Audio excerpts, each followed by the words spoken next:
కూడా వందాలు చెప్పి పలకరిస్తారా? ఈ నూతన సంవత్సరం ఎవరిని హ్యాపీ న్యూ ఇయర్ చెప్పదు, హ్యాపీ న్యూ ఇయర్ చెప్పుకోండమ్మా. దేవుడు ఈ సంవత్సరం ఒక వాగ్దానపు సంవత్సరంగా ఇచ్చునుగాక. Praise the lord. హల్లెలూయా. మంచిది. మొదటిగా దేవుడు నన్ను, నా కుటుంబాన్ని, మన కుటుంబాలను సజీవులుగాను ఆరోగ్యంతో ఉంచినందుకు యేసయ్యకు మహిమ కలుగును గాక. ఆమేన్. హల్లెలూయా. రెండవదిగా ఆయన సన్నిధానంలో ఉండటానికి దేవుడు మనకి ఇచ్చిన ఈ గొప్ప కృపను బట్టి కూడా యేసయ్యకు మహిమ కలుగును గాక. ఆమేన్. హల్లెలూయా. మూడవదిగా ఈ ప్రాంత ప్రజల రక్షణ కొరకు, వారి ఆత్మ రక్షణ కొరకు దేవుడు మనందరినీ కూడా ఒక్కొక్క పాత్రగా ఉపయోగించుకుంటున్నందుకు కూడా యేసయ్యకి మహిమ కలుగును గాక. ఆమేన్. Praise the lord. మంచిది. మరొకసారి మీ అందరికీ వందనాలు తెలియజేస్తున్నాను. ఈ రోజున తల్లిగారు చెప్పిన సాక్ష్యమును బట్టి ఆదరణ కూటమి. హల్లెలూయా. అంతే కదమ్మా. కుటుంబంలో జరిగిన మరణమును బట్టి మరి ఎంతో దుఃఖముతో ఉన్న ఈ కుటుంబానికి దేవుడు ఆదరణ కలిగించాలని, అలాగే అది పట్టుకున్నా, అది ఇరిగిపోయినట్టుంది. సెకండ్ పట్టుకో. Praise the lord. హల్లెలూయా. ఈ రోజున మరణము జరిగినటువంటి కుటుంబంలో జ్ఞాపకార్థ కూటము. ఒకసారి అది వీడియో చూడాను. వస్తుందా? Okay, right. కొంచెం రైట్గా పెట్టండి. మరణము జరిగిన కుటుంబంలో జ్ఞాపకార్థ కూటము లేదంటే ఆదరణ కూటము జరుగుతుంది. హల్లెలూయా. మరి ఈ రోజున ఎవరికి ఆదరణ కావాలి అంటే కేవలం మరణించిన కుటుంబంలో ఉన్న వారికి ఆదరణ, లేదా బతికున్న వారికి ఆదరణ? ఎవరికి ఆదరణ? అందరికీ ఆదరణ కావాలి. హల్లెలూయా. ఈ రోజున ఈ ఆదరణ కూటములో రెండు రకాల మనుషులని జ్ఞాపకం చేస్తూ ఉంటాం. రెండు రకాలు అన్నమాట. 2 types ఆఫ్ పీపుల్స్. ఈ రెండు రకాల వాళ్ళకి కూడా ఆదరణ కలగాలి. ఈరోజు నీ కుటుంబము ఒక తల్లి గారిని కోల్పోయి నేను ఉన్నాను. ఆ సమయంలో ఉన్నప్పుడు చాలా నేను ఎవరిని వాడైతే మరి భయంకరంగా ఏడుస్తూ ఉన్నాడు. అటు వెళ్ళటానికి తల్లిగారు అడ్డున్నారు. వాటిని ఓదార్చడానికి కూడా నాకు మార్గం దొరకలే. చివరి అంతిమ యాత్ర వరకు కూడా వెళ్ళాం. తనని మట్టి చేసేటప్పుడు కూడా అక్కడే ఉన్నప్పుడు నాకు ఒక విషయం తెలిసింది. ఎప్పుడు తెలిసిందంటే సమాధి తోటలోకి వెళ్తున్నప్పుడు సిస్టర్ గారు చెప్పారు, అన్న ఇలాగ రక్షణ తీసుకున్నారు తల్లిగారు, మరి ఇలా జరిగింది అన్నప్పుడు నాకు చాలా బాధ అనిపించింది, సంతోషం అనిపించింది. వెంటనే నేను అప్పటిదాకా ఏం ఆలోచన లేదు, కానీ అక్కడ కార్యక్రమం జరుగుతున్నప్పుడు నేను నాతోన్న సహోదరులు కొంచెం పక్కకి వెళ్ళి చెప్పులు విడిచి చిన్న ప్రార్థన చేసి దేవునికి అప్పుడే అప్పగించాం. హల్లెలూయా. అయితే ఈ రోజున దేవుడు కోరుకుంటున్న ఆదరణ ఎవరికి అనే విషయానికి వస్తే ఆది కాండంలో కీర్తనల గ్రంథం 90వ అధ్యాయం దిద్దాం ఒకసారి. మనుషులు ఒక మనిషిని కోల్పోతే చాలా బాధపడతారు. మరి ఈ రోజున దేవుడు కూడా వ్యక్తపరుస్తున్న బాధను ఒకసారి మనం జ్ఞాపకం చేసుకుందాం ఈ ప్రాంతం కొరకు. 90వ కీర్తన 3వ వచనం. నీవు మనుషులను మంటికి మార్చుచున్నావు, నరులారా తిరిగి రండని నీవు సెలవిచ్చుచున్నావు. నీ దృష్టికి 1000 సంవత్సరములు గతించిన. ఇక్కడ భక్తుడైనటువంటి నాయకుడైనటువంటి మోషే గారు చేసిన ప్రార్థన, దైవ సేవకుడు చేసిన ప్రార్థన. మీరు కొన్ని విషయాలు క్లుప్తంగా వినండి. ఎవరైనా చదవగలిగిన వారు మాత్రమే బైబిల్ తీసుకుని మిగతా వాళ్ళందరూ కూడా నాకు వెళ్ళి చూడండి. Praise the lord. కొద్ది సమయం, వాతావరణం బాగాలేదు కాబట్టి కొద్ది నిమిషాలు నేను ముగిస్తాను. ఇక్కడ దైవ సేవకుడైనటువంటి మోషే గారు ప్రార్థన చేస్తూ, ప్రభువా, తరతరముల నుండి మాకు నివాస స్థలము నీవే. పర్వతములు పుట్టక మునుపు భూమిని లోకమును నీవు పుట్టింపక మునుపు యుగ యుగములు నీవే దేవుడవు. నీవు మనుషులను ఎక్కడికి మారుస్తున్నాడట? మంటికి. మీకు ఏమైనా అర్థమైంది విషయం? ఎక్కడికి మారుస్తున్నాడట? మరి ఆదాముని ఎక్కడ తీశాడు? అదేంటి? ఆదామునేమో మట్టి నుంచి ఆయన రూపంలో చేసుకున్నటువంటి దేవుడు ఇక్కడ కీర్తన గ్రంథానికి వచ్చేసరికి, లేకపోతే నిర్గమాకాండానికి వచ్చేసరికి మోషే గారి ద్వారా తిరిగి మళ్ళా మట్టికి చేస్తున్నాడట. ఆయన రూపంలో ఒక మనుషుడు ఉండాలని చెప్పి ఎంతో ముద్దుగా బంకమట్టిని తీసుకున్నాడో ఏ మట్టిని తీసుకున్నాడో తీసుకొని మట్టి నుంచి నరుని చేసినటువంటి దేవుడు మోషే గారు చేస్తున్న ప్రార్థన, అయ్యా మరలా నువ్వు మనుషుల్ని ఎక్కడ తీసుకెళ్తున్నావు? మధ్యలో ఏం జరిగింది? దేవుడు మనిషిని చేసుకుంది దేనికి? మరలా మట్టిలో కలిపడానికి కాదు, ఆయన తన చిత్తాన్ని నెరవేర్చుకుంటానికి ఆయన మనల్ని ఆయన రూపంలో చేసుకున్నాడు. హల్లెలూయా. అయితే మధ్యలో ఏం జరిగిందో తెలుసా అంటే కొన్ని విషయాలు నేను మీకు తెలియపరుస్తాను.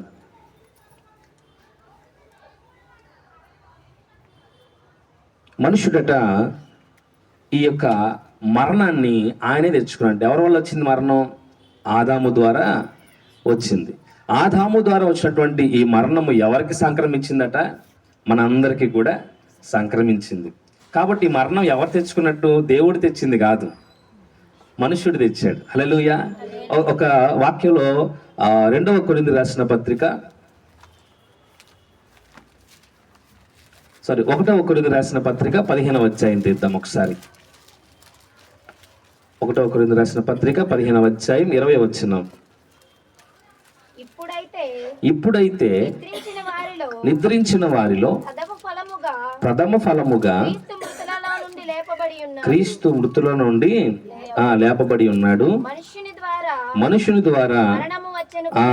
మనుషుని ద్వారా ఏమొచ్చిందట? దేవుడి ప్రణాళిక నీ మరణం కాదు, దేవుని ప్రణాళిక నీకు నిత్య జీవం ఇవ్వాలని. హల్లెలూయా. ఆదామును చేసినప్పుడు ఆయనకి మరణకాలం ఏర్పాటు చేయలే. హవ్వమ్మను చేసినప్పుడు మరణకాలం ఏర్పాటు చేయలే. వాళ్ళకి మరణం అనేది లేదు. కానీ మనుషుడి ద్వారా ఏమొచ్చిందట? మరణం వచ్చి ఈ రోజున అదే దేవుడి ద్వారా మరలా మనుషులు ఎక్కడికి వెళ్తున్నారు? మట్టిలోకి. ఈరోజు తల్లిగారి విషయంలో కూడా నేను ఆలోచించింది. తల్లిగారిని మట్టి చేసినప్పుడు నేను గమనిస్తూ ఉన్నాను. ఆవిడ చివరి ఆ ముఖం కనపడుతుంది కదా, తీసుకువెళ్ళారు, చక్కగా దాంట్లో ఉంచారు. నేను అనుకున్నాను, తల్లిగారికి ఎన్ని సంవత్సరాలు ఉంటాయమ్మా? ఒక 50+ ఉంటాయా? 54, 55 సంవత్సరాలు ఈ భూలోకంలో తిరిగినటువంటి తల్లిగారి దేహము ఒక 2 నిమిషాల్లో ఏమైపోయిందంటే కనుమరుగైపోయింది. 55 సంవత్సరాలు ఈ వీధుల్లో మీ అందరితో మాట్లాడి ఉండవచ్చు, చక్కగా నవ్వుతూ మీరు చూసి ఉండవచ్చు, ఎన్నో విషయాలు మీకు తెలియపరచు, ఎన్నో అనుభవాలు మీకు తెలియపరచు ఉండొచ్చు. కానీ చూస్తూ ఆ దేహం అప్పటిదాకా ఇక్కడ చాలా చక్కగా స్నానం చేయించారు, లేకపోతే కన్నీటి వీడుకోలు పలికారు. ఆ దేహం అంతా కూడా చక్కగా ఊరేగింపుగా వెళ్ళింది. కానీ నేను చూస్తూనే ఉన్నాను, జస్ట్ 2 నిమిషాల్లో తన మీద ఏమైపడింది? మట్టి వేయబడింది. మట్టి వేసిన తర్వాత ఎవరైనా తీస్తారా? లేదు. 2 విషయాలను జ్ఞాపకం చేస్తా ఉన్నా. ఒకరు క్రీస్తుని ఎరగని వారు, రెండో వాళ్ళు క్రీస్తుని కలిగిన వారు. కీర్తనల గ్రంథం 90వ అధ్యాయం తీయండి. ఈ 90వ అధ్యాయంలో మోషే గారు చేసిన ప్రార్థన మనం విన్నాం కదా. ఈ ప్రార్థన అంతట్లో కూడా ఏమైందంటే ఆయన మొర పెట్టుకుంటాడు దేవునికి. ఏమైనా మొర పెట్టుకుంటాడంటే, అయ్యా నీవు మనుషులను మంటికి మార్చుచున్నావు, నరులారా తిరిగి రండని నీవు సెలవిచ్చుచున్నావు. నీ దృష్టికి 1000 సంవత్సరములు గతించి నిన్నవలే ఉన్నవి, రాత్రి అందులో ఒక జాము వలె ఉన్నవి. వరద చేతనైనట్లు నీవు వారిని పారగొట్టి వేయగా వారు నిద్రింతురు, పొద్దున్న వారు పచ్చగడ్డ వలె చిగురింతురు. ఇదంతా చూస్తే ఆయన విజ్ఞాపన చేస్తాం, అయ్యా మేము ఇలాగ శ్రమల్లో ఉన్నాం, బాధల్లో ఉన్నాం, మా బ్రతుకులు ఏం బాగోలేదని. ఇదంతా కూడా ఒక భయంకర వేదనతో చేస్తున్నటువంటి ప్రార్థన. మీరు వెంటనే 91 వచ్చేసరికి ఎంత గొప్ప ప్రార్థన తెలుసా? అది కూడా చదువుదాం. మహోన్నతుని చాటు నివసించేవాడే, సర్వశక్తి నీడను విశ్రమించేవాడు, ఆయనే నాకు ఆశ్రయము, నా కోట, నేను నమ్ముకున్న దేవుడని. ఈ 91 కీర్తన అంతా కూడా ఎవరైతే క్రీస్తునందు ఉంటారో వారికి గొప్ప ఆదరణ. హల్లెలూయా. ఇంటికి ఇలా చదువుకోండి. ఈ 91 కీర్తన అంతా కూడా క్రీస్తుని నమ్మి క్రీస్తులు నడిచే వారందరికీ కూడా దేవుడు ఇచ్చే ఆదరణ. చెప్పాను కదా, ఎవరికి కావాలి ఆదరణ అంటే అందరికీ కావాలి ఆదరణ. అయితే 2 టైప్స్ ఉన్నాయి ఇక్కడ. ఒకటి క్రీస్తుని ఎరగని వారు, క్రీస్తుని ఎరిగిన వారు. క్రీస్తును ఎరగని వారు ఇక్కడ మోషే గారు చేసిన ప్రార్థనలో, ఇదిగో నీ ఉగ్రత భరించుచూనే మా దినములు గడిపితిమి, నిట్టూర్పులు విడుస్తూ మా జీవిత కాలం అంతా జరుపుకుందుము. మా ఆయుష్కాలం 70 సంవత్సరాలు, అధిక బలం ఉంటే 80 సంవత్సరాలు, అయినను వాటి వైభవం ఆయాసమే, దుఃఖమే అని ఇక్కడ చాలా చింతిస్తూ చేస్తున్నాడు ప్రార్థన మోషే గారు. కానీ 91వ కీర్తన ఉంటుంది, ఏ తెగులు మా గుడారాన్ని సమీపించదు, మా పక్కన 1000 మంది పడినా 10,000 మంది పడినా మాకేం అవ్వదు. ఏంటి ఏ తెగులు నీ గుడారా సమీపించు, నీ మార్గం అన్నింటిని కాపాడటానికి ఆయన నీ దూతలను ఆజ్ఞాపిస్తాడు, నీ పాదాలకు రాయి తగలదు, వారు దూతలు వచ్చి నీ చేతుల మీద ఎత్తి పట్టుకుంటారు, సింహములను ఆగుపాలను తొక్కేతావు. ఇలాగా గొప్ప ఆదరించే మాటలు, ధైర్యం ఇచ్చే మాటలు ఉంటాయి. ఈ రోజున ప్రపంచానికి కావాల్సింది ఏంటంటే ఆశీర్వాదపు మాటలే, కానీ అది పొందుకునే రైట్స్ మనకు ఉన్నాయా లేవా చూసుకోవాలి. హల్లెలూయా. ఆదాము గారికి సంపూర్ణమైనటువంటి ఆదరణ దొరికింది, సంపూర్ణమైనటువంటి మేలు కలిగింది. ఆయన ఒంటరిగా ఉన్నప్పుడు తనకి సాటి అయిన సహాయాన్ని దేవుడు గ్రహించి, తన మనసులో ఉన్న బాధను గ్రహించి హవమ్మ గారిని తీసుకొచ్చి పెట్టినప్పుడు హవమ్మ గారు ఏం చేశారంటే దేవునికి వ్యతిరేకంగా పాపము చేయబట్టి మరణం వచ్చింది. ఈ రోజున కూడా దేవుని గురించి తెలిసిన వారు కూడా ఏం చేస్తున్నారంటే కావాలని మరణం చేసి, ఏ మరణము? ఇక పరిశుద్ధ గ్రంథంలో ఉంది, పాపం వలన వచ్చు జీతము మరణం. మరో చోట రాయబడి ఉంది, మనమంట కొనిపోమంట, మనకి మరణం ఉండదట. క్రీస్తు వచ్చినప్పుడు ఏం చేయబడతామంటే చక్కగా హానోకు వలె ఎత్తబడతామంట. పాపం వల్ల మరణం వస్తుందని దేవుడు హెచ్చరిస్తూనే దేవుని యందు ఉన్న వారికి ఏం ఉంటుందంట, చక్కగా మనం మరణించము కానీ ఆయన రాకడ వచ్చినప్పుడు చక్కగా ఎత్తబడతాము. ఇప్పుడు మనం చదువుకున్న 1 కొరింథీ రాసిన పత్రికలో ఏముంటుందంటే చదువుదాం ఒకసారి. 15వ అధ్యాయంలో క్రీస్తు వారిని మనకు మాదిరికరంగా చూపిస్తున్నాడు భక్తుడు. ఇప్పుడైతే నిద్రించిన వారిలో ప్రథమ ఫలముగా క్రీస్తు మృతుల నుండి లేపబడి ఉన్నాడు.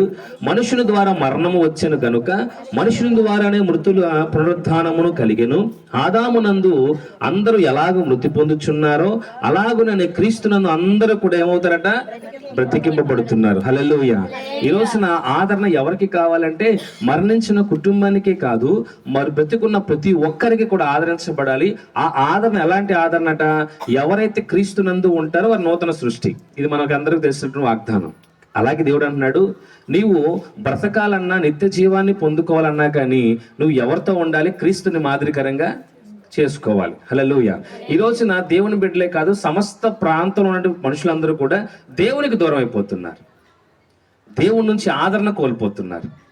నా బిడ్డ నా దగ్గర ఉంటే వాడికి నేను ఏది కావాలన్నా చేస్తా, వాడు బాధలో ఉంటే వాడిని నేను ఆదరిస్తా, వాడికి ఏదైనా కావాలంటే అక్కర తీరుస్తా, గాయపడితే ఆ గాయం దగ్గర నేను కూడా బాధపడి గాయాన్ని కట్టుకోవడం, హాస్పిటల్ చేస్తా. నా కుమారుడు నాకు దూరం అయిపోయాడు, నేనేమి. హల్లెలూయా. ఇద్దరు వ్యక్తులను జ్ఞాపకం చేస్తా. మొదటి ఆయన తప్పైన కుమారుడు తండ్రి వద్ద నుంచి వెళ్ళిపోయాడు, ఎక్కడెక్కడో తిరిగాడు, చెడు వ్యాపారం చేశాడు, ఆస్తంతా పోగొట్టుకున్నాడు, ఆకలితో పందులు తినే పొట్టు దగ్గరికి వెళ్ళాడు. అప్పుడు జ్ఞానోదయం కలిగింది. ఎక్కడికి వచ్చాడమ్మా? మరలా వచ్చాడు, రాలేదా? హల్లెలూయా. తండ్రి వద్ద నుంచి దూరం అయిపోయిన కుమారుడు తన తప్పు తాను కొంతకాలానికి తెలుసుకొని నష్టపోయి మరలా ఎక్కడికి వచ్చాడు? తండ్రి దగ్గర రాగానే తండ్రి అన్నాడు, ఒరే ఎందుకు వచ్చావురా దౌర్భాగ్యుడా, నువ్వు నా యొద్దకు నన్ను కాదులను పోయావు, నా ఆస్తి అంతా తీసుకెళ్లి పాడు చేసావు, నా యొక్క పేరును చెడగొట్టావు, నా కడుపును చెడగొట్టావు అని తండ్రి దూరం చేశాడా? పోయి అట్టాగా వచ్చావు కదా, ఎందుకు వచ్చావురంటే అయ్యా నాకు ఆకలి అవుతుంది, అన్నం దొరకట్లా, నీ కాడ పనుడుగా ఉండటానికి వచ్చాను, నీ కొడుకుగా ఉండటానికి కాదంటే సర్లే ఎట్టాగా వచ్చావుగా, నా పాలేరుగా ఉండన్నాడా? లేదు. ఏమన్నా తెలుసా, రే ఎవరా పక్కన రండి, నా కొడుకు తిరిగి వచ్చాడు, వాడి మాసిపోయిన బట్టలు తీసి స్నానం చేయించండి, మంచి ప్రశస్తమైన వస్త్రాలు తొడగండి, చేతికి ఉంగరం వేలికి ఉంగరం పెట్టండి, చెప్పులు వేయండి, అంత మాత్రమే కాదు పెద్ద విందు చేయండి. హల్లెలూయా. ఉన్నప్పుడు ఏం చేసలేదు మనకు తెలియదు, కానీ తండ్రి దగ్గర ఉన్నప్పుడు దూర ప్రాంతం వెళ్ళిపోయి చెడిపోయి చెదిరిపోయిన హృదయముతో పాడైపోయిన బ్రతుకును సరి చేసుకుంటాను మళ్ళా తండ్రి వద్దకు వచ్చినప్పుడు తండ్రి ఏం చేశాడు తెలుసా? గొప్ప విందు చేశాడు. హల్లెలూయా. ఈ రోజున ప్రపంచానికి తెలిసిన విషయం ఏంటంటే ఈ రోజున ఏదో ఒక కారణం చేత మనుషులందరూ దేవునికి దూరం అయిపోతున్నారు, ప్రతి విషయంలో దూరం అయిపోతున్నారు. అలాంటి వారికి దేవుడు చెప్పేది, నా యొద్దకు రా. హల్లెలూయా. నరులారా తిరిగి రండి. ఎలాగా? ఆదాము ద్వారా మరణాన్ని పొందుకున్న వారులారా, చెడిపోయిన వారులారా, మీరందరూ కూడా మరలా నా యొద్దకు వస్తే నేను ఏం చేస్తాను? మరలా మీకు నిత్య జీవాన్ని ఇస్తాను. హల్లెలూయా. ఆదరణ ఎవరికి కావాలో తెలుసా? తిరిగి వచ్చిన వారికి కావాలి.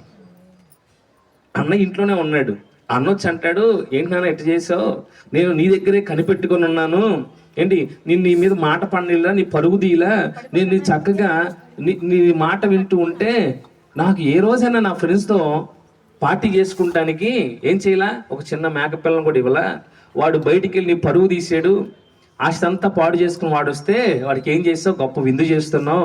వాట్ ఈస్ డాడీ అంటే అన్నాడు, అయ్యా నువ్వు నా దగ్గర ఉన్నప్పుడు నాదంతా, కానీ నీ తమ్ముడు అలా కాదు, నీ తమ్ముడు తప్పిపోయి దొరికాడు, చచ్చిపోయి బ్రతికాడు. హల్లెలూయా. అలాంటి వాడిని నేను ఏం చేయలేసా? ఆదరించాలి. హల్లెలూయా. ఆ ఆదరణ ఎలాంటి ఆదరణట? తండ్రి అక్కడ రాయబడి ఉంది, దూరము నుంచి తండ్రి కొడుకుని గుర్తుపెట్టాడు. ఎందుకు గుర్తుపట్టాడంటే కొడుకు కోసం తండ్రి చూస్తూనే ఉన్నాడు. Praise the lord. అలా చూస్తున్నప్పుడు అంటే అనుదినము కూడా చూస్తున్నాడు. నా కుమారుడు ఎప్పటికైనా నా దగ్గరికి, వాడు ఎలా వస్తాడు ఐ డోంట్ నో, నాకు అనవసరం, కానీ వస్తాడు వాడు. వాడు వచ్చినప్పుడు వాడికి ఏం కావాలి తెలుసా? ఆదరణ కావాలి. Praise the lord. వాడికి కావాల్సిన ఆదరణ. వాడు ఏ స్థితిలో వస్తాడో నాకు తెలియదు, ఎలా వస్తాడు, కానీ వస్తాడని నమ్మకం తండ్రికి ఉంది. అందుకే ఎక్కడో దూర ప్రాంతంలో నడవలేక వస్తున్నటువంటి కొడుకుని తండ్రి గుర్తుపట్టి పరిగెత్తుకుంటూ వెళ్ళిపోయి కౌగులించుకొని ముద్దు పెట్టి వెల్కమ్ మై సన్ అన్నాడు. ఆదరించాడు. ఆ ఆదరణ ఎంత గొప్ప ఆదరణ అంటే, చెదిరిపోయి పందుల పొట్టు దగ్గర పందితో సమానంగా పోల్చుకున్నటువంటి వాడి జీవితం ఒక్కసారిగా తల ఎత్తుకునే ఆదరణ. హల్లెలూయా. ఈ రోజున మన బ్రతుకుల్లో కూడా అపవాది మనల్ని ఈడ్చి కొడితే పాపం ఎక్కడ తీసుకెళ్ళిపోయింది? పంది దాకా తీసుకెళ్ళిపోయింది, పెంట దాకా తీసుకెళ్ళిపోయింది. కానీ నా దేవుడు అన్నాడు, నువ్వు ఆదరించబడాలి. Praise the lord. నేను ఆదరించడానికి మాట విన్న ప్రజల కొరకు దినమంతా ఆయన చేతులు చాపి పిలుస్తూనే ఉంటాడట. ఇప్పుడు కూడా ఈ ఆదరణ కూడిక తల్లి అనుకుంది, నా కుటుంబం ద్వారా పెట్టుకుంటే బాగుండు, కానీ ఈ రోజున ఈ కూటమి ఎవరికో ఆదరించబడుతుంది. Praise the lord. హల్లెలూయా. ఈ రోజున తండ్రి ఆదరణ ఎలాంటి ఆదరణ అంటే, మెడ మీద పడిపోయాడట. పడిపోయి ముద్దు పెట్టుకొని వెల్కమ్ మై సన్ రా అంటే, అయ్యా నీ కొడుకుగా ఉండటానికి నాకు రైట్స్ లేవు, నేను పన్నుడుగా ఉంటా, ముద్ద అన్నం పెట్టి నన్ను పక్కన పడే. No, I'm a real father, your a real my son. నువ్వు కొడుకు, కుమారుడివే, నువ్వు ఎక్కడున్నా కుమారుడు. ఈ రోజున చాలా మంది ఆ ప్రార్థనకి వెళ్ళలేకపోవడం కారణం ఏంటో తెలుసా? ఒక పాపం వాళ్ళని ఏం చేసింది? చంపేసింది. ఆత్మీయ స్థితిలో చంపేసింది. వెళ్ళాలనుకుంటారు, కానీ వాళ్ళు చేసిన పాపమో లేకపోతే ఏదైనా దోషమో వాళ్ళకి గుర్తొచ్చి వాళ్ళు ఏం చేస్తారంటే, నాలాంటోడు వెళ్ళకూడదు, నాలాంటోడు దేవుని సన్నిధికి వెళ్ళలేడు, నాలాంటోడు మోకరించడానికి అర్హుడు కాదు, నేను అక్కడికి వెళ్ళటానికి నాకు ముఖం చెల్లట్లేదని అందరూ వెనకబడుతున్నారు. కానీ దేవుడు అంటున్నాడు, నో, నువ్వు రావాలి. పంది బురదలో పడితే అదేమైందంటే అక్కడే ఉండడానికి ఇష్టపడుతుంది, కానీ గొర్రె పిల్ల అందులో పడితే ఎప్పుడెప్పుడు ఎవరు తీస్తాడా అని వస్తుంది. హల్లెలూయా. మనము దేవుని చేత మేపడుతున్న గొర్రె పిల్లలం కాబట్టి బురదలో పడ్డ మనము ఎప్పుడెప్పుడు వచ్చి బయటికి వెళ్ళిపోదామా అని చూడాలి. హల్లెలూయా. దేవుడి ఆదరణ ఈ రోజున తప్పిపోయిన కుమారుడికి గొప్ప విందు చేసి మరలా కోల్పోయినటువంటి ధన్యత ఇచ్చింది కదా. మరొక వ్యక్తిని చూద్దాం. ఈయన కూడా వెళ్ళిపోయాడు. ఎక్కడి నుంచి వెళ్ళిపోయాడు అంటే దేవుని యొద్ద నుంచి వెళ్ళిపోయాడు. ఎవరంటే ఇస్కరియోతు యోధ. ఈయన కూడా వెళ్ళిపోయాడు. ఎక్కడి నుంచి? యేసుప్రభువు వారితో ఉన్నాడు, యేసుప్రభువు వారితో తిన్నాడు, యేసుప్రభువు వారితో ప్రార్థించాడు, యేసుప్రభువు వారి అన్ని విషయాల్లో కూడా శిష్యుల్లో 12 మందిలో ఒకతనిగా ఉంచాడు. కానీ 30 వెండి నాణాలకు ఆశపడి వెళ్ళిపోయాడు. వెళ్ళిపోయిన వాడికి ఆదరణ చెట్టు కూడా ఇవ్వలేదు. ఒక చెట్టుకు ఉరేసుకుంటే ఆ చెట్టు కూడా చీపో అనింది, కింద పడి పొట్ట పగిలి చచ్చిపోయాడు. ఈ రోజున దేవుని యొద్ద నుంచి వెళ్ళిన వాడు ఆదరణ లేక ఏమైపోయాడు? 30 వెండి నాణాలు తీసుకున్నాడు, బతకొచ్చుగా క్రీస్తుని అప్పగించి.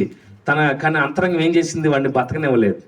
ఆ 30 వెండి నాణ్యాల్లో ఒక్క వెండి నాణ్యం కూడా అనుభవించలేదు వాడు. ఉరేసుకుంటే ఆ చెట్టు కూడా ఏం చేసింది తెలుసా? నీలాంటి నేను మొయ్యలేనని చెప్పి కింద పడేస్తే పొట్ట పగిలి చచ్చిపోయినట్టు ఇస్కరియోతు యోధ. హల్లెలూయా. ఈ రోజున క్రీస్తునందున్న వాడికి ఆదరణ ఎప్పుడు కలుగుతుంది?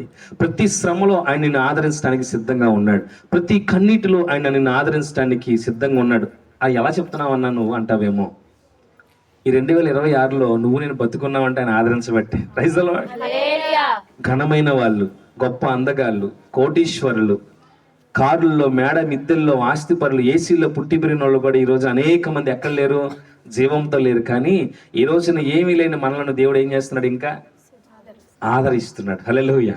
ఈ ఆదరణ ఈ భూ ప్రపంచంలో ఎవ్వరు కూడా ఇవ్వలేనిది. Praise the lord. 91వ కీర్తన 14లో ఉంటుంది, ఎవరైతే దేవుణ్ణి ప్రేమిస్తారో వారిని ఆయన ఏం చేస్తాడట? తప్పిస్తాడు. దేని నుంచి? ప్రతి విధమైనటువంటి స్థితి నుంచి కూడా ఆయన తప్పిస్తాడు. ఈరోజు మేము తప్పించుకోలేకపోతున్నామయ్యా, మేము బలహీనంలో మేము పడిపోతున్నాం అంటున్నావా? అయితే నువ్వు దేవుని ప్రేమించట్లేదు. మేము జారిపోతున్నాం, మేము కుదుటిగా లేదు, మా జీవితాలు ఎప్పుడు కూడా ఒకే స్థితిలో ఉన్నాయి అనుకుంటున్నారా? అయితే నువ్వు దేవుని ఏం చేయట్లా? ప్రేమించట్లా. దేవుడు అంటున్నాడు, ఎవరైతే నన్ను ప్రేమిస్తారో వారిని నేను ఏం చేస్తాను? తప్పిస్తాను. ఇంకా గొప్ప విషయం మీకు తెలియపరుస్తాను. ఏంటంటే ఈ రోజున అదే 90వ కీర్తనలో మొదటి నుంచి ఒకసారి చదవండి అమ్మా. 90 ప్రభువా తరతరములు అంట. ఒక సంవత్సరం, 10 సంవత్సరాలు, 50 సంవత్సరాలు కాదంట, తరతరములు కూడా నివాస స్థలం అంటే ఈ ఇల్లు ఒక నివాస స్థలం మనం ఉండటానికి. ఈ రోజున తరతరములో కూడా ఎవరంటే మనకు నివాస స్థలము? దేవుడే. హల్లెలూయా. ఇప్పుడు ఆయన మనకు నివాస స్థలంగా ఉండి అన్నాడు, తిరిగి రండి నా యొద్దకు. ఎక్కడికి? ఇందాక తల్లి గారు మంచి పాట పాడారు. ఆ పాట ఒకసారి అందుకోమా ఒకసారి. ఆయమక్క గారు లాస్ట్ పాట.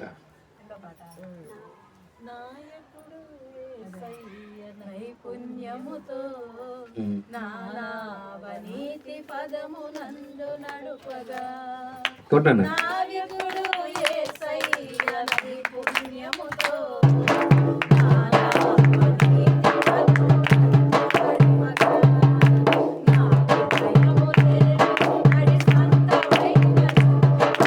నాకు భయము లేదు నడి సంద్రమైనను, నాకు దిగులు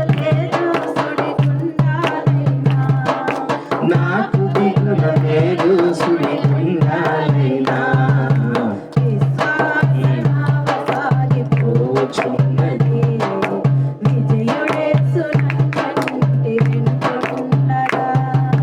విశ్వాస నావ సాగిపోచున్నది.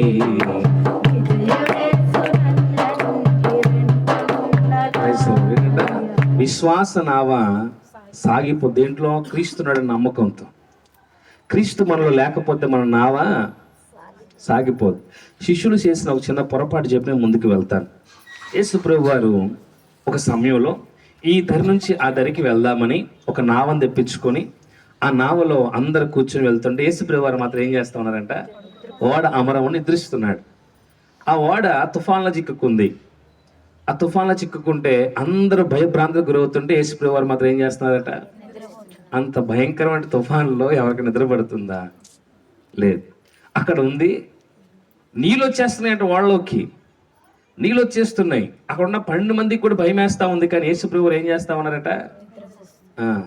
ఇప్పుడు వాళ్ళ కలవరం కలిగి ఒక ఆయన మాట అన్నాడు. ఏమనంటే, అయ్యా మేము నశించిపోతాను నీకు. వీళ్ళందరూ ఎవరంటే యేసు ప్రభు వారు 5 రొట్టెలు 2 చిన్న చేపలు చేస్తే అందరికి పంచిన వాళ్ళు. గుడ్డి వారికి కళ్ళిచ్చినప్పుడు దగ్గరే ఉన్నారు వీళ్ళంతా కూడా. కుష్ఠరోగులు స్వస్థపరిచినప్పుడు దేవుడు చేసిన అద్భుతాలన్నీ కనులారా చూసిన వాళ్ళు ఏం చేశారట? యేసు ప్రభు వారు ఉన్నారనే విషయాన్ని మర్చిపోయి ఆయన నిందించడం మొదలెట్టారు. ఈ రోజున అనేక మంది ప్రపంచం వాళ్ళు కూడా యేసు ప్రభు వారు చేసిన అద్భుతాలు, ఆశ్చర్య కార్యాలు, ఆయనే మనకి నివాస స్థలం అని, ఆయనే మనకి నిత్యజీవం అని తెలిసి కూడా అప్పుడప్పుడు ఏం చేస్తారంటే, ఇదిగో ఇది చేయడానికి కారణం నువ్వే, నిందిస్తారు, దూరం అయిపోతారు.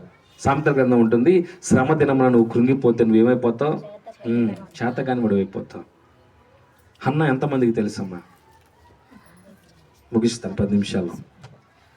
మీకు ఆదరణ దొరికేసింది. హల్లెలూయా. మరొక వ్యక్తిని జ్ఞాపకం చేసి నేను ముగిస్తాను. హన్నా ఎంతమందికి తెలుసు? హన్నా గారి చరిత్ర ఏంటమ్మా? హన్నా గారికి పిల్లలు లేరు, గర్భఫలం లేకపోతే ఆవిడ ప్రార్థన చేసింది, ప్రార్థన చేసుకుంది. తర్వాత సమూయేలు గారు పుట్టంగాలు తీసుకొచ్చి దేవుని సన్నిధిలో రాత్రి ధ్యానం చేస్తున్నప్పుడు గొప్ప అద్భుతంగా దేవుడు ఇచ్చింది. అంటే హన్నా, పెనిన్నా ఇద్దరు కూడా ఇల్కానాకు 2 భార్యలు. ఈవిడికి పెద్ద ఆవిడ అంటే మొదటి భార్య హన్నా గారు, రెండో భార్య పెనిన్నా గారు. పెనిన్నాకేమో పిల్లలు వచ్చారట, హన్నా గారికి ఏమో. ఇప్పుడు ఈకేం కావాలంటే పిల్లలు కావాలి. పిల్లలు కావాల్సి వస్తే అక్కడ పిల్లలు లేరు, ఎవరికి ప్రాబ్లమో తెలియదు. ఇప్పుడు పెనిన్నాకేం పిల్లలు వచ్చినాయి, ఇవికంటే ఎవరిలో లోపం ఉందని? హన్నాలో ఉందని. హన్నా చాలా బాధపడుతుంటే ఈ పెనిన్న ఇసుకిస్తా ఉందట. ప్రతి సంవత్సరం కూడా వాళ్ళు హోలేష్లోకి వెళ్తున్నారు. అక్కడ సైన్యంలోకి అదిపోయి యెహోవాని మొరపెట్టడానికి షీలోహోకి వెళ్తున్నారు, ప్రార్థనా మందిరానికి. వీళ్ళు ప్రతిసారి కూడా ఈ పెనిన్న ఏం చేస్తా ఉందంటే హన్నాని విసిగిస్తా ఉందని బైబిల్ గ్రంథం చెప్తా ఉంది. ఈ విసిగింపుల్లో హన్నాకి కోపం వచ్చింది. ఎవరి మీద తెలుసా? దేవుడి మీద. చదవని తర్వాత దేవుడి మీద కోపం వచ్చి మందిరానికి వెళ్ళడానికి కూడా తనకి చాలా బాధ కలిగింది. అన్నం తినేది కాదట. ఆ యొక్క భర్త వచ్చి, ఎందుకు ఏడుస్తున్నావు? 10 మంది పిల్లలకంటే నేను శ్రేష్టమైనవాడిని కాదా అని ఆయన ఏం చేస్తున్నాడు? దూతున్నాడు. కానీ నాకు బాధ వేస్తాం. అన్నకి ఎవరు కావాలంటే ఆదరణ కావాలి. ఆ ఆదరణ ఎవరు అంటే సంతానం. ఈ సంతానం లేకపోయేసరికి దేవుడు అక్కడ మీరు చూస్తే కనుక సమూయేలు గ్రంథం, మొదటి సమూయేలు గ్రంథం ఉంటుంది, దేవుడే తనకు సంతతి లేకుండా చేసిన రాయబడి ఉంటుంది. అనగా దేవుడే చేశాడంట సంతానం లేకుండా. ఆ విషయం ఎవరికి తెలిసింది? హన్నాకి. ఎందుకు తెలిసిందంటే హన్నా సమస్తం కూడా ఆయనకి అప్పచెప్పింది. హల్లెలూయా. ఈ సమయంలో హన్నాకి ఆదరణ కావాలి, ఆ ఆదరణ కుమారుడు కావాలి. ఏమంటుందో తెలుసా? తన తోటి సహోదరి చేత విసిగించబడి వేసారిపోయి నిట్టిరి పీడిస్తూ ఏడవలేక మౌనంగా ఉండి ఇట్ట కాదులేని చెప్పి మోకరించి ప్రార్థన చేస్తా ఉంటే అక్కడున్న దైవ సేవకుడు ఏలీ గారు వచ్చి ఆవిడ మాట్లాడకుండా పెదలు కలుగుతుంటే తాగొచ్చిందేమో అనుకొని అక్కడ అపార్థం చేసుకుంటాడు. అపార్థం.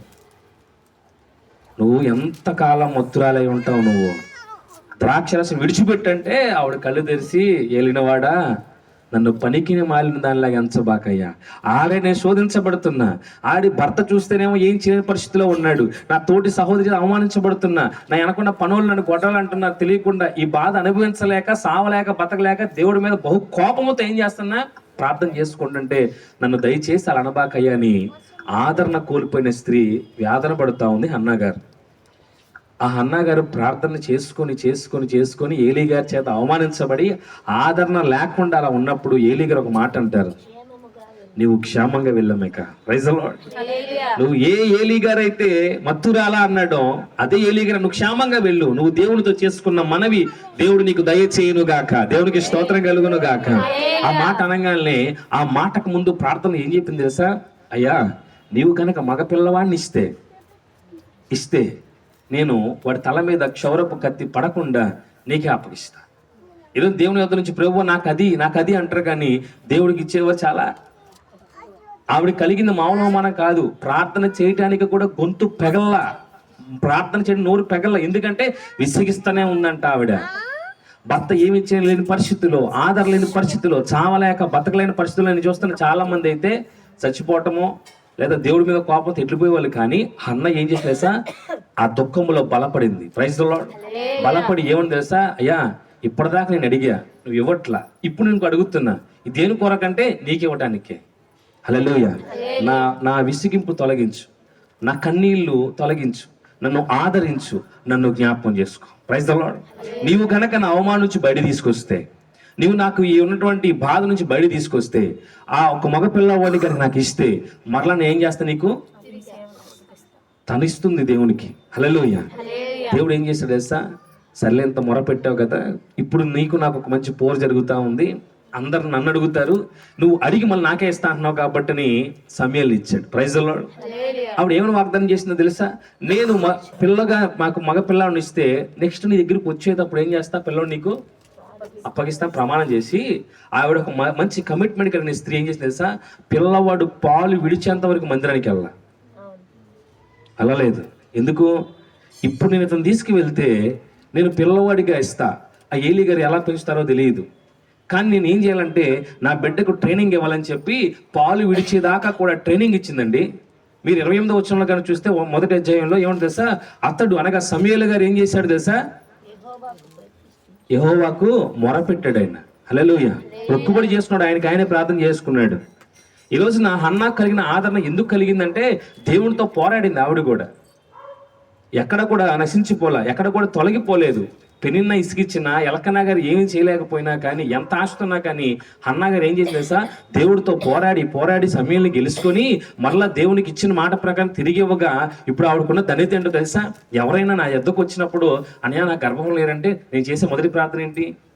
అయ్యా హన్నాని జ్ఞాపకం చేసుకున్నావు, ఏమన్నా కూడా జాగపన్న పెడతాడు. హన్నా ప్రార్థనా పండుగలు ఆవిడ ఒక ఏమైపోయిందంటే ఒక సెలబ్రేట్ అయిపోయింది. గర్భఫలం లేని వారిని ఆవిడ్ని మాదిరికరంగా ఏం చేసి అంత గొప్ప దేవుడు స్థితి ఇచ్చాడు. ఈరోజు మన జీవితాల్లో కూడా ఆదరణ లేదా బాధపడద్దు. నువ్వు పొందుకుంటే కొంచెమే, కానీ దేవుడిస్తే ఈరోజు నేను ఎక్కడికి వెళ్ళండి, ఏ పాస్టర్ గారి యొద్దకు గర్భఫలం వెళ్ళినా ఆయన మొదట చేసే ప్రార్థన, దేవా హన్నాను దర్శించావు, ఈవెను కూడా ఇంకెవ్వరి పేరు ఎత్తడు, హన్ననే గుర్తొస్తుంది. ఆ హన్న గుర్తు రావడానికి కారణం ఏంటో తెలుసా?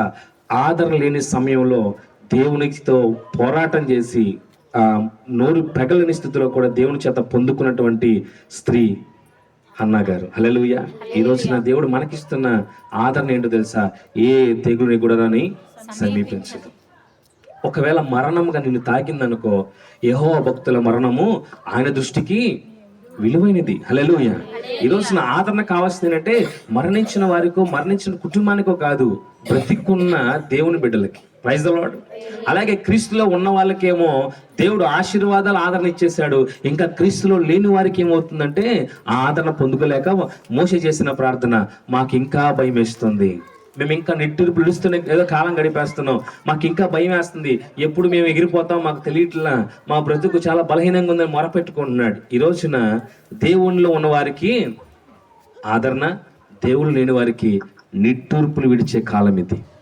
దేవునికి స్తోత్రం కలుగును గాక. మీకు ఇంకా భయంకర నిజం చెప్పనా, దేవుని రాకడ సమీపించిందని నా చిన్నప్పటి నుంచి చెప్తున్నారు. నా చిన్నప్పటి నుంచి పరిశుద్ధ గ్రంథంలో ఒక్కొక్కటి కూడా ఇప్పుడు ఏమవుతుంది, నెరవేర్చబడుతుంది. క్రీస్తుని వ్యతిరేకించిన ప్రతి ఒక్కరు కూడా ఇప్పుడు క్రీస్తుని నమ్ముతున్నారు. హల్లెలూయా. ఎంతమంది పాస్టర్లని చంపుతున్నారో వాళ్ళకి 1000 రెట్లుగా అనేక మంది ఎక్కడెక్కడో సేవకులు అవుతున్నారు. హల్లెలూయా. విశ్వాసాలను చంపుతున్నారో అంతకంటే గొప్పగా అనేక మంది బయట నుంచే విశ్వాసులుగా వస్తున్నారు. వీరందరికీ గొప్ప ఆదరణ. నేను కూడా ప్రార్థన చేశా, దేవా నువ్వు ఎందుకని మౌనంగా ఉంటున్నావు? నేను కూడా అబుగు చేసిన ప్రార్థన చేశా, ఎందుకు మౌనంగా ఉంటున్నావు? ఇలా వచ్చి పాస్టర్లు కొడుతున్నారు, ఇలా వస్తున్నారంటే దేవుడు అన్నాడు, వారికి కావాల్సింది ఏంటో తెలుసా? ఆదరణ. ఎవరికి? వారికి కాదు, మనకి ఆదరణ లేక మన యొక్క విశ్వాస జీవితం, తల్లిగారు పాడినట్టుగా ఈ విశ్వాస యాత్రలో మన పడవలో క్రీస్తున్నాడు లేదో మనకే తెలియదు. ఒక పిల్లాడు పాడతాడు, నా విశ్వాస నావలో యేసు ఉన్నాడా, ఆయన కూర్చున్న నావలో నీవు ఉన్నావా. హల్లెలూయా. ఈ రోజున అందరూ నావలో వెళ్తున్నారు, ప్రయాణం అవుతుంది. ఎప్పుడు ఈ ప్రయాణం ఆగిపోద్దో తెలియదు, కానీ ఈ ప్రయాణంలో ఆదరించగల దేవుడట మన పడవలో ఉన్నాడా లేడా చూసుకోవాలి. హల్లెలూయా. మన జీవితంలో ఉంటే, మన కుటుంబంలో ఉంటే నీకు ఆదరణ మెండుగా ఉన్నట్టే. హల్లెలూయా. ఒకవేళ ఏ విషయంలోనూ 59వ యెషయా గ్రంథంలో ఉంటుంది ఏంటంటే, రక్షింప నేరకు ఉన్నట్లు ఆయన హస్తము కురచవలేదు, విననేరకు విన్నట్లు ఆయన చెవులు. అయితే అక్కడ ఒక చిన్న పాయింట్ ఉంటుంది, ఆయనకు నీకు మధ్య నీ దోషములు అడ్డుపడ్డాయట. హల్లెలూయా. ఈ రోజున అయ్యా నన్ను ఆదరించే వాళ్ళు లేరయ్యా, నన్ను ప్రేమించే వాళ్ళు ఎవరు లేరయ్యా, నాతో మాట్లాడేవారు ఎవరు లేరు అనుకుంటున్నావా? దేవుడు అంటున్నాడు, నేను ఉన్నా నీకు. Praise the lord. నువ్వు నన్ను నమ్మితే 91 కీర్తన నీకే, క్రీస్తు నమ్మకపోతే 90 కీర్తన వాళ్ళకి, 91 మనకి. Praise the lord. ఏ తెగులు కూడా నీ గుడారని సమీపించదు. హల్లెలూయా. నువ్వు ఎక్కడికి వెళ్ళా దీవించబడతావు, నీ కుటుంబం దీవించబడుతుంది. ఆయన నీకు నివాస స్థలం, ఆయన నీకు కొండ, నీకు కోట, సమృద్ధికరమైన ఆశీర్వాదం. ఈ ఆదరణ అంతా ఎక్కడుందట? 91వ కీర్తన పొందుకోవాలనుకుంటే ఈ రోజు ఈ ఆదరణ కూడికలో దేవుణ్ణి మోకరించి, ప్రభువా నీ ఆదరణ నాకు కావాలి ప్రభువా అని దేవుణ్ణి అడుగుదాం. మోకరించండి, ప్రార్థన చేసుకుందాం. ఈ కొద్ది మాటలు దేవుడు దీవించి ఆశీర్వదించును గాక.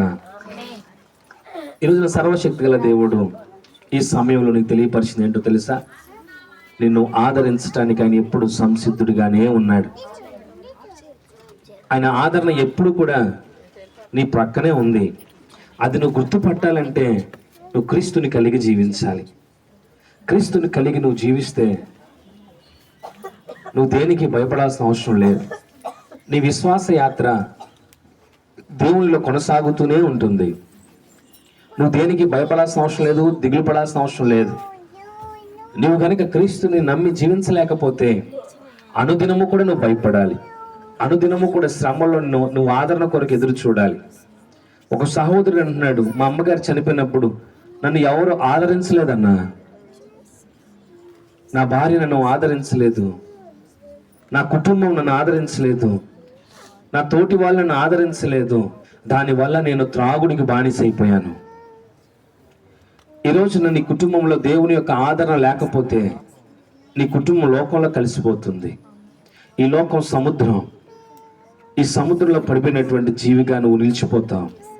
నీ కుటుంబం సముద్రంలో పడకుండా ఉండాలంటే ఈ రోజు నుంచి దేవుని నువ్వు కలిగి జీవించాలి. దేవుడు అంటున్నాడు, నువ్వు చనిపోవాల్సిన అవసరం లేదు, నేను బ్రతికించేవాడు నేను ఉన్నాను, నా ద్వారా నువ్వు బ్రతుకుతావు. మరణానికి ఆయన హెచ్చరిస్తున్నాడు, నీ విజయం ఎక్కడ? నా బిడ్డల దగ్గర. నీ ముళ్ళు ఎక్కడ? నా బిడ్డల దగ్గర. నా బిడ్డలకు తోడుగా నేను ఉన్నా, వారు నేను బ్రతికిస్తానని దేవుడు సెలవిస్తున్నాడు. ఈ రోజున ఆదరణ కావాల్సింది మనకే తల్లి. ఈ రోజున దేవుడు ఆదరించే దేవుడు. ఈ రోజున అనేక మంది సేవకులను, అనేక మంది దేవుని బిడ్డలను అనేక ప్రాంతాలకు పంపించి ఆయన ఆదరణను కురిపిస్తూ ఉన్నాడు.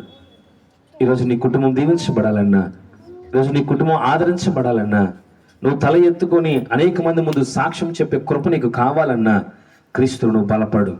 హన్న బలపడింది. ఆదరించేవారు లేని స్థితి ఈ భూలోకంలో తనకు ఆదరించగలిగిన ఏ మనుషుడు కూడా లేడు. కానీ హన్న దేవుని సన్నిధానములో మూలిగింది, నిట్టూర్పులు విడిచింది, కన్నీరు విడిచింది. సేవకుడు అపార్థం చేసుకొని ఒక అవమానించాడు, అయినా కానీ దేవుని పాదాలు పట్టుకొని ఆయన ఆదరించేదాకా పోరాడింది.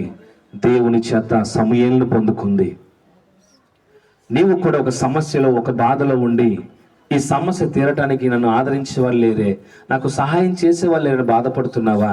నా దేవుడు అంటున్నాడు, మనుషులను నమ్ముకున్నట్టు కంటే యెహోవాను ఆశ్రయించటం మేలు, రాజులను నమ్ముకున్నట్టు కంటే ఆ సర్వశక్తి గల యెహోవాను నమ్ముకున్నట్టు మేలు అని వాక్యం సెలవిస్తూ ఉంది. ఈరోజు నువ్వు ఏ స్థితిలో ఉన్నా, ఏ పరిస్థితిలో ఉన్నా కానీ దేవుడు నిన్ను ఆదరించే దేవుడు నీకు తోడై ఉన్నాడు. ఇమ్మానుయేలైన దేవుడు నీ కొరకు 2000 సంవత్సరాల క్రితం ఈ భూలోకానికి వచ్చి నిన్ను ఆదరించి నీ కొరకు ప్రాణం పెట్టిన దేవుడు నీ కొరకు ఎప్పుడు ఎదురు చూస్తున్నాడు. అయితే ఆయనకి నీకు ఏమైనా దోషములు అడ్డున్నాయేమో, పాపం అడ్డుందేమో, కానీ దేవుడు అన్నాడు, నేను ఆ పాపములు చూడను, ఆ దోషములు పట్టించుకోను. తప్పైన కుమారుడు ఎలాగైతే వెనక్కి వచ్చాడో నువ్వు కూడా అలా రామ్మా. నువ్వు ఉన్న స్థితి కంటే నువ్వు తిరిగి వచ్చినప్పుడు నిన్ను ఇంకా గొప్ప చేస్తాను. నువ్వు ఉన్నప్పుడు నా ఆత్మీయ స్థితి కంటే నువ్వు నలిగిపోయి వేసారిపోయి తిరిగి వచ్చినప్పుడు నేను ఇంకా గొప్ప ఆశీర్వదిస్తాను, ఇంకా గొప్పగా ఆశీర్వదించి దీవిస్తాను, ఆదరిస్తాను. అనేక మంది ముందు నిన్ను పరిచయం చేస్తాను ఈ లోకానికి. వెనక్కి పడిపోయి బాధపడుతున్నావా? నా బ్రతికింతే అనుకుంటున్నావా? దేవుడు అన్నాడు, నా కుమార్తె, నా కుమారుడా, నా యొద్దకురా. ఈ ఆదరణ కూటము ద్వారా నా యొద్దకురా. నేను నిన్ను ఆదరిస్తాను, నేను నిన్ను ప్రేమిస్తాను. అలాగే నువ్వు నన్ను ప్రేమిస్తే నీ ప్రతి శ్రమ నుంచి నేను తప్పిస్తాను. ఈ రోజున మెండైన దీవెనలు 91వ కీర్తనలో ఎలాగైతే ఉన్నాయో అవన్నీ కూడా దేవుని చేత దీవించబడినటువంటి దీవెనలు, ఆదరించబడిన మాటలు మన కొరకే. నువ్వు ఇంకా దేవుణ్ణి నమ్మట్లేదా? నువ్వు ఇంకా అపనమ్మకంతో ఉన్నావా? అయితే 90వ కీర్తనలో ఉన్నటువంటి భయంకరమైనటువంటి ఆ బాధాకరమైనటువంటి వాక్యాలన్నీ కూడా నీకే. ఏది ఎంచుకుంటావు? క్రీస్తు నమ్మి జీవిస్తావా? క్రీస్తు నమ్మకుండా అపనమ్మకంతో ఇంకా జీవిస్తావా? ఈ 2026 నూతన సంవత్సరము దేవుడు ఆదరించే సంవత్సరంగా చేయబోతున్నాడు. ఎవరైతే కాగా ఎవడైనా క్రీస్తు నందు ఉన్న ఎడల వాడు నూతన సృష్టి. పాతవి గతించిపోయినాయి, సమస్తము కూడా నూతనమైనవి. అది సమస్తము ఆయన వల్లే నూతనమైనవి. నువ్వు నూతనపరచబడ్డావా? ఇంకా పాత జీవితాన్ని అనుభవిస్తున్నావా? ఒకసారి ఆలోచించుకో. ఈ ఆదరణ కూటం కేవలం నీ కోసం మాత్రమే, నీ కోసం మాత్రమే, నీ కోసం మాత్రమే.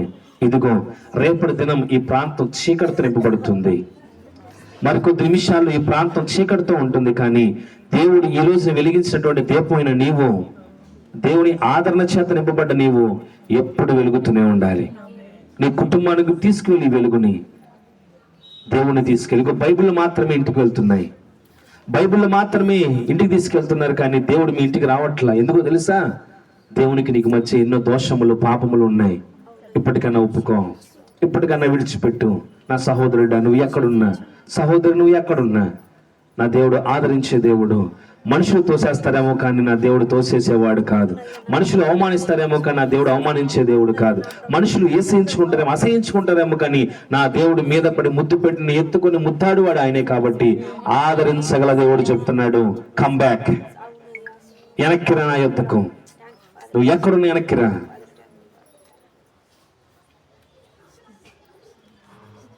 స్తోత్రము దేవా.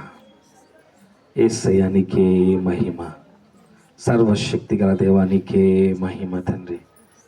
ప్రార్థన చేసుకుందాం మౌనంగా.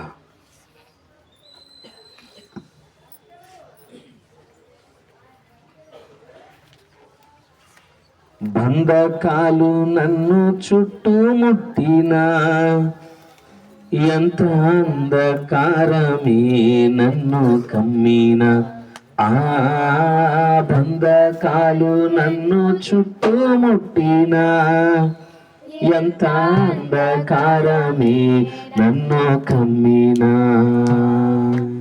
తొందరగా నందు నా బంధకాలు పెంచి నీ మందలోనే నన్ను దాచావు. తొందరగా వెళ్ళనంటూ నా బంధకాలు పెంచి నీ మందలోనే నన్ను కాచావు. నా పూర్ణ హృదయముతో నా పూర్ణాత్మతో ఎల్లా వేళలా నిన్నే ఆరాధింతును. నా పూర్ణ హృదయముతో యేసయ్యా నా పూర్ణాత్మతో నిన్నే ఆరాధింతును.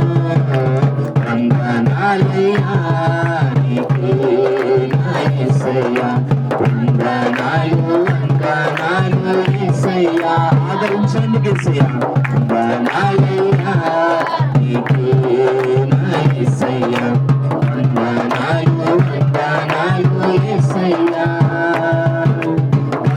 కాలమంతా కాపాడినావు యేసయ్యా, కళ్ళమెత్తి నిన్ను చాటిగా నేనయ్యా. కాలమంతా కాపాడినావు యేసయ్యా, కళ్ళమెత్తి నిన్ను చాటిగా నేనయ్యా.